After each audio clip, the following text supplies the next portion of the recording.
Hi friends, ಮೋಟರಿಸಮ್ ಕಡೆಯಿಂದ day 5 of tips and information ಬಗ್ಗೆ ಏನಂದ್ರೆ ತುಂಬಾ ಜನ ಈ ಪ್ರಾಬ್ಲಮ್ ನ ಫೇಸ್ ಮಾಡಿರ್ತೀರಾ. ಏನಂದ್ರೆ ಬ್ರೇಕಿಂಗ್ ಇಶ್ಯೂ, ಫ್ರಂಟ್ ಬ್ರೇಕ್ ಬಂದ್ಬಿಟ್ಟು ನಿಮ್ಗೆ ಡಿಸ್ಕ್ ಬ್ರೇಕ್ ಇರೋ ಗಾಡಿಗಳೆಲ್ಲ ಬಂದ್ಬಿಟ್ಟು ಒಂದೊಂದ್ ಟೈಮ್ ಫುಲ್ ಫ್ರೀ ಆಗ್ಬಿಡುತ್ತೆ, ಒಂದೊಂದ್ ಟೈಮ್ ಕ್ಲಚ್ ತರ ಆಗ್ಬಿಡುತ್ತೆ, ಒಂದೊಂದ್ ಟೈಮ್ ಫುಲ್ ಹಾರ್ಡ್ ಆಗೋಗ್ಬಿಡುತ್ತೆ. ಏನಕ್ಕಂದ್ರೆ ಅದು ತಿಳ್ಸ್ಕೊಡ್ತೀನಿ ನೋಡ್ರಿ ಇದಲ್ಲಿ ವಿಡಿಯೋಲಿ. ಮೈನ್ ಬಂದ್ಬಿಟ್ಟು ಡಿಸ್ಕ್ ಆಯಿಲ್ ಈ ಗ್ಲಾಸ್ ಅಲ್ಲೇ ನೀವು ನೋಡ್ಕೊಬಹುದು. ಒಂದೊಂದ್ ಟೈಮ್ ಗ್ಲಾಸ್ ಅಲ್ಲಿ ಬಂದ್ಬಿಟ್ಟು ಡಸ್ಟ್ ತುಂಬ್ಕೊಂಡಿದ್ರೆ ನಿಮ್ ಕಾಣಿಸಲ್ಲ.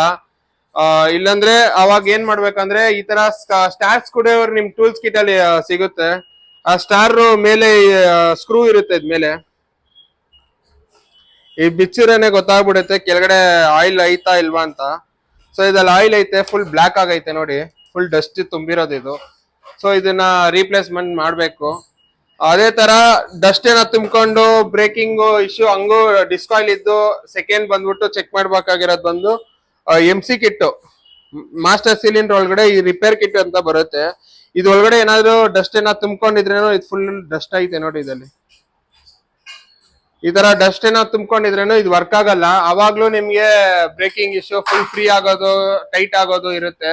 ನೆಕ್ಸ್ಟ್ ಬಂದ್ಬಿಟ್ಟು ಅದು ಎಲ್ಲ ಕರೆಕ್ಟ್ ಆಗಿದ್ರೇನು ಚೆಕ್ ಮಾಡ್ಬೇಕಾಗಿರೋದು ಈ ಡಿಸ್ಕ್ ಓಸ್ ಪೈಪ್. ಈ ಓಸ್ ಪೈಪ್ ಅಲ್ಲಿ ಕ್ರ್ಯಾಕ್ಸ್, ಮೇಜರ್ ಕ್ರ್ಯಾಕ್ಸ್ ಏನಾದ್ರು ಕಟ್ ಆಗಿದ್ರೆ ಇದನ್ನು ರೀಪ್ಲೇಸ್ಮೆಂಟ್ ಮಾಡ್ಬೇಕಾಗಿರುತ್ತೆ. ಫೋರ್ತ್ ಬಂದ್ಬಿಟ್ಟು ಈ ಡಿಸ್ಪ್ಯಾಡ್ ಬಂದ್ಬಿಟ್ಟು ಈ ಫುಲ್ ಏನಾದ್ರು ಓನೌಟ್ ಆಗಿದ್ರೆ ಮೇಜರ್ ಇದನ್ನ ಚೇಂಜ್ ಮಾಡ್ಕೊಂಡ್ಬಿಡಿ. ಯಾಕಂದ್ರೆ ಇದು ಕಡಿಮೆ ರೇಟು.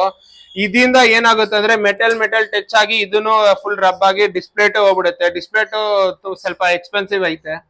ಸೊ ಇದೇ ತರ ಮೇಜರ್ ಇಶ್ಯೂನ ಬಂದ್ಬಿಟ್ಟು ನೀವು ಮನೆಯಿಂದಾನೇ ನೋಡ್ಕೊಬಹುದು.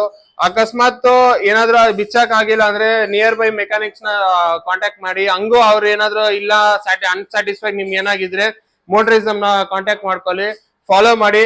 ನಮ್ ಯೂಟ್ಯೂಬ್ ಚಾನಲ್ ಅನ್ನು ಸಬ್ಸ್ಕ್ರೈಬ್ ಮಾಡ್ಕೊಳ್ಳಿ. ಯೂಸ್ಫುಲ್ ವಿಡಿಯೋಸ್ ಆಗ್ತಾನೆ ಇರ್ತೀರಿ. ಇದೇ ತರ ನೀವು ಏನ್ ಮಾಡಕ್ಕಾಗಲ್ಲ, ಕಾಸ್ಟ್ ಸ್ವಲ್ಪ ಉಳ್ಸ್ಕೊಬಹುದು. Thank you, bye.